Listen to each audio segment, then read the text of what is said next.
Assalamualaikum warahmatullahi wabarakatuh. Perkenalkan, saya Emre Ali Septian, NPM G1D 018020. Jadi kita langsung aja ke percobaan ketiga, yaitu mengenai percobaan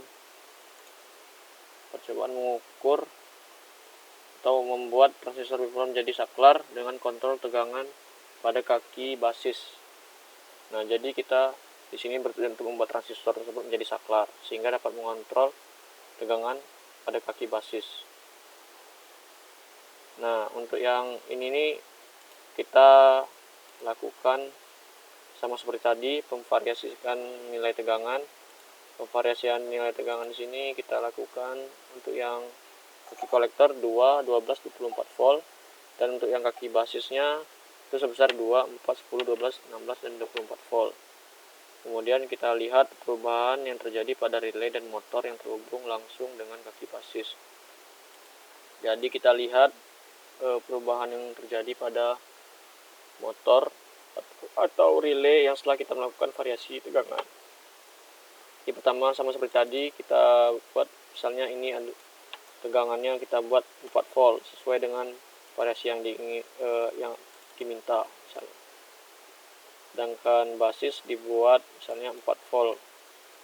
Dan kita running, kita lihat terjadi perubahan pada relay yang awalnya kondisinya normally open jadi normally close, dan juga untuk tegangan dan juga arus pada emitter itu sebesar 0,12 volt dan juga 0,12 mA. Tegangan arus ini membuat relay aktif menjadi normal open sehingga tegangan mengalir ke motor dan motor dapat berputar. Nah, kemudian kita lakukan variasi kembali pada nilai VC atau tegangan kolektor misalnya menjadi 24 volt nilai maksimum, dan VB menjadi 6 volt. Kemudian kita lihat terjadi perubahan nilai cukup besar pada arus maupun tegangan pada emitter yang awalnya tadi cukup kecil. Sekarang arus maupun tegangan pada emitter itu sebesar 0,46 mA untuk arus dan tegangannya sebesar 0,5 volt, dan kecepatan motor yang awalnya tadi hanya 7 rpm sekarang menjadi 25 dan terus meningkat nilai rpm-nya, sehingga data yang sudah kita dapat tadi sudah kita variasikan tadi sebesar 8 kali 3 sebesar 24 variasi itu kita masukkan ke jurnal praktikum di tabel 3 mengenai grafik perbandingan arus dan tegangan basis dan emitter terhadap kecepatan motor RPM dengan beban terhubung dengan motor. Kita masukkan data-datanya. Kemudian setelah kita masukkan data-data tersebut, kita lakukan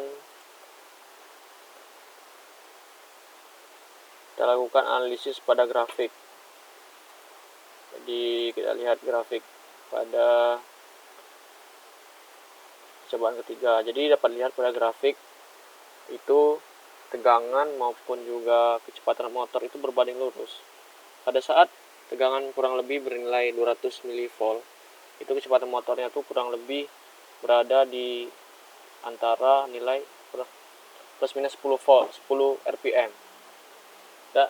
Dan nilai tersebut turut meningkat seiring meningkatnya tegangan yang kita atur pada kolektor maupun basis. Jadi di sini dilihat misalnya tegangannya 400 mV, itu kecepatannya kurang lebih 20 rpm dan terus dekat, sehingga dapat kita simpulkan bahwa tegangan itu berbanding lurus dengan kecepatan motor atau rpm, sehingga membentuk grafik yang linear untuk yang percobaan ketiga ini. Sehingga dari percobaan yang kita lakukan dari percobaan 1, 2 maupun 3 itu kita dapat simpulkan bahwa transistor itu dapat kita gunakan. Transistor itu memiliki fungsi yang banyak seperti persaklaran, saklar otomatis dan sebagainya. Nah, untuk yang kita lihat pada praktikum ini, jadi dapat dilihat bahwa transistor itu dapat bekerja jika kita memberikan tegangan pada basis, minimal ada tegangannya lah, sehingga dapat membuat tegangan dari kolektor itu mengalir dan mengalir juga ke emitor atau keluarannya, sehingga dapat menggerakkan beban yang kita inginkan, misalnya motor. Jadi kita ibaratkan seperti keran. Jadi arus air yang dari selang itu kita ibaratkan sebagai kolektor. Keran tutup keran yang kita sering putar-putar itu diibaratkan sebagai basis, dan juga output dari keran atau keluaran dari keran, pancurannya itu kita ibaratkan sebagai emitor. Jadi jika tegangan kolektor itu besar tapi basisnya tidak kita beri tegangan atau tidak kita putar kerannya, itu tidak akan membuat tegangan mengalir ke output. Jadi untuk membuat suatu tegangan bisa dikeluarkan melalui emitor, itu kita membutuhkan tegangan pada basis hingga kolektor. Nah, itu dia tadi penjelasan dari saya mengenai perhitungan 1, 2, dan 3.